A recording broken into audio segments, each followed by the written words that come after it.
ман намедонам одамон дар ҷанги сеюми ҷаҳон бо кадом яроқ меҷанганд. аммо дар ҷанги чоруми ҷаҳон ба ғайри санг дигар силоҳ намемонад. Алберт Эйнштейн.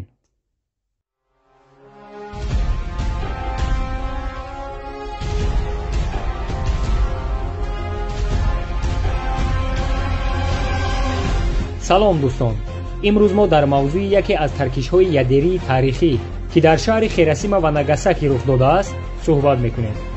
ҳоло шумо мефаҳмед ки бо кадом сабаб ин ҳодиса рух додааст, дар ин ҳодиса чанд нафар одам ба ҳалокат расидааст ва кадом зарарҳояш то имрӯз боқӣ мондааст.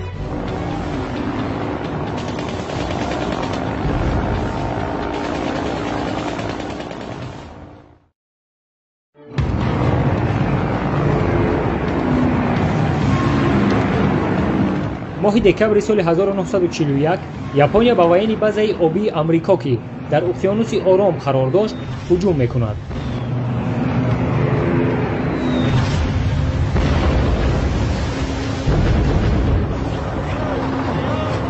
дар ин ҳуҷуми ногаҳонӣ 2400 сарбози амрико ба ҳалокат мерасад.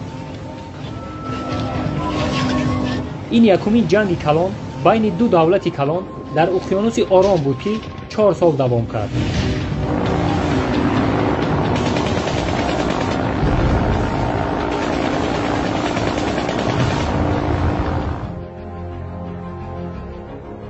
дар давоми 4 соли ҷанг 2 миллион сарбози Япония ва 100 000 сарбози Амрико ба ҳалокат расид.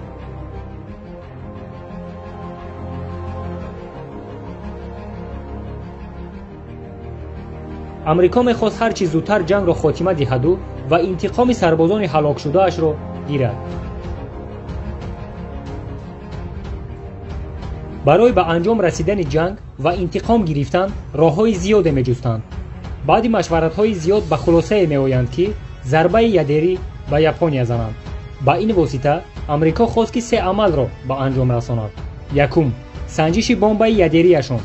дуюм, тарсонидани СССР, яъне ба Советский Союз чӣ қадар боқувват будани худро хостанд ки нишон диҳанд ва мақсади сеюм бошад таслим шудани Япония ба Амрико. барои ба анҷом расонидани ин се амал чӣ қадар одам зиёд ба ҳалокат мерасид, ҳамон қадар барои Амрико фоидаовар буд. аз ҳамин сабаб Амрико нақша мекашад ки ба шаҳрҳои гуногуни Япония ҳуҷум кунад, то ин ки шаҳрвандон гурехта рафта дар як минтақа ҷойгир шаванд. баъд ба он минтақаи одамон ҷойгир шуданд, зарбаи ядериро ба амал ораду миқдори зиёди одамон ба ҳалокат расанд. ин минтақа куҷоҳо буд? шаҳри Хиросима ва Нагасаки. баъди ҳуҷуми Амрико ба Япония, миқдори зиёди одамон ба шаҳрҳои Хиросима ва Нагасаки ҷойгир шуданд. рӯзи 6 августи соли 1945 бомбаи ядерӣ бо номи Малиш, ки дорои 18 килотон тротил буд, амрико ба самолёти ҳарбии худ бор карда сӯи Хиросима равон мешавад. барои шаҳрвандон ва сокинони Хиросима рӯзи муқаррарӣ буд. яке ба сӯи кор мерафт, дигаре ба бозор. хулоса ҳама ба кору бори худ овора буд. дар фикру гумони ягон шахс рух додани ин ҳодисаи даҳшатнок намегузашт. рӯзи 6 августи соли 1945 соати 8:13 саҳар дар болои шаҳри Хиросима самолёти ҳарбии Амрико наздик шуд ва соати 8:15 бомбаи ядерӣ аз самолёт ба сӯи шаҳри Хиросима партофта шуд.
аз ҷои таркиш дар масоҳати 3 километри квадратӣ ҳарорати ҳаво то 4500 градус селсия расид.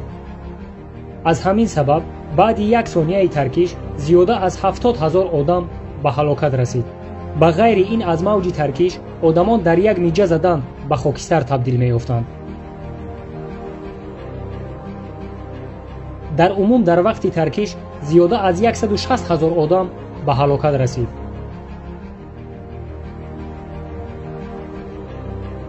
одамони зиндамондаро азоби сахте интизор буд. аз сабаби гармии ҳаво ва норасоии оксиген одамон ба ташнагии сахт дучор шуданд.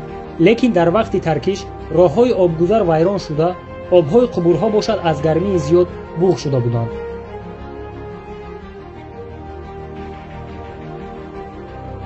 одамон аз гармии зиёд ҳатто пешобҳои худро мехӯрданд. ҳама хоҳиши об нӯшиданро дошт. ногаҳон баъди 2-3 соат борон борид. лекин ин борони оддӣ набуд. аз сабаби дуду чанги сиёҳи таркиш борони сиёҳ меборид. одамон дар зарфҳои гуногун аз ин борони сиёҳ об гирифта менӯшиданд. лекин хабардор набуданд ки ин оби борон заҳролуд аст. аз ҳамин сабаб ҳазорҳо одамон аз оби борон заҳролуд шуда ба ҳалокат расиданд.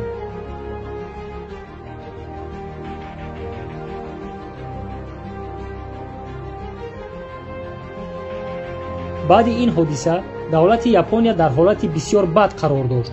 лекин марги 160 000 одам амрикоро қаноатманд накард. рӯзи 9 августи соли 1945 боз як бомбаи ядерӣ бо номи Толстяк, ки дорои 21 килотон тротил буд, ба самолёти ҳарбии амрико бор карда ба сӯи Нагасаки равона карда шуд.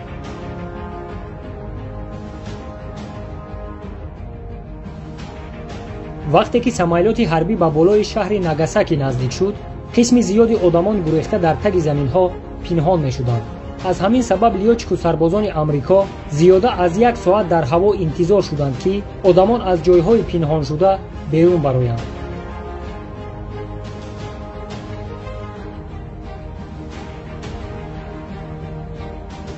вақте ки қисми зиёди одамон аз таги заминҳо ба берун баромаданд, соати 11:02 бомбаи ядерӣ аз баландии 8800 метр ба сӯи шаҳри Нагасаки партофта шуд.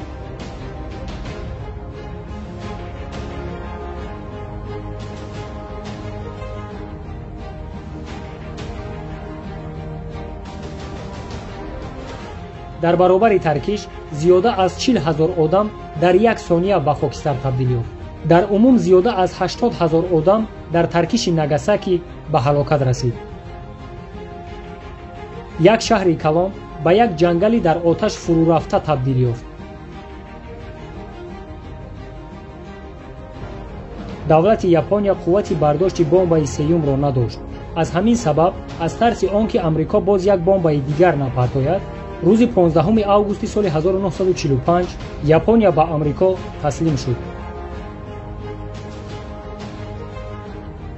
дар ҳоле ки амрико ғалабаи худро ҷашн мегирифт, шаҳрвандони Япония ҳар рӯз садҳо нафар ба ҳалокат мерасид. якчанд рӯз баъди таркиш аз сабаби радиатсияи зиёд одамон ба бемориҳои гуногун, яъне хунравӣ, хунпартоӣ ва рехтани мӯи сар дучор шуданд. амрико медонист ки бомба радиатсияи вазнинро паҳн мекунад, лекин ба ин дараҷа шуданашро онҳо ҳам интизор набуданд.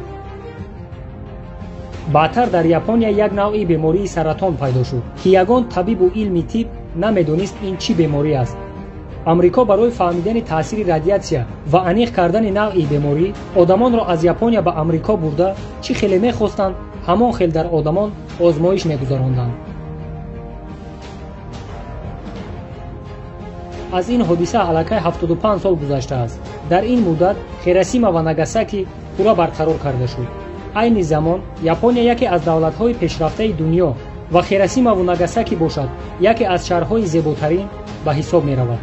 лекин то ҳол зарари он таркиш боқӣ мондааст, чунки ҳар сол дар Япония навъҳои нави бемории саратон ташхис карда мешавад ва табибон мегӯянд ки сабаби ин беморӣ таркиши ҳамон бомбаи ядерӣ аст. дӯстони азиз, аз худованд дуогӯ бошем ки ягон одамро дар рӯи дунё ба чунин даҳшат дучор накунад ва давлату миллати моро дар паноҳи худ нигаҳбон бошад. бародарони азиз, агар видео ба шумо махкул шуда бошад, ин видеоро ба дӯстону наздикони худ паҳн кунед ва обуна шудану лайк монданро фаромӯш накунед. шуморо дар оянда мавзӯъҳои ҷолибу таърихҳои машҳур интизор аст. ин мавзӯъ бо хоҳиши якчанд бародарону тамошобинони мо ба нашр расидааст. агар шумо дар ягон мавзӯъ ё дар ягон таърихи гузашта маълумот гирифтан хоҳед, дар комментария нависед. то видеоҳои оянда дар паноҳи худо бошед.